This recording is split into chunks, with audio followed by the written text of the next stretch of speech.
করেছে আমাদের এই অন্তরীণ সরকার। আর কি হয়েছে, এই অন্তরীণ সরকার আসার পরে আমরা বিচারহীনতায় ভুগছি। আর সংখ্যালঘুদের ধর্ষণ করা হলে বলা হয় এটা গোপন প্রেম ছিল। সংখ্যালঘুদের বাড়িঘরে অগ্নি সংযোগ করা হয়, তখন বলা হয় এটা জবরদখল ছিল। এই বিচারহীনতা কতদিন চলবে মনে রাখবেন।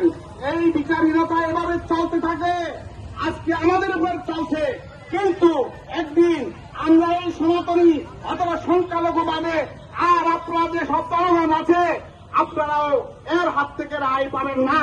সুতরাং আমি আমার বক্তব্য যথাযথ তত্ত্বাবধানের মাধ্যমে, তদন্তের মাধ্যমে সুবিচার করার জন্য বর্তমান সরকারকে আমি বিনীত আবেদন জানাচ্ছি।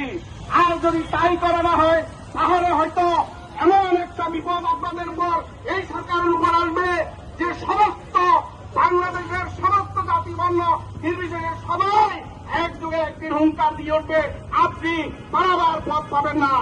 এই কথাটা মনে রাখবেন। আমি আমার মূলাত্মকের দর্শিত বোনের সুস্থ বিচার চাই, সুস্থ বিচার চাই, সুস্থ বিচার চাই। ধন্যবাদ।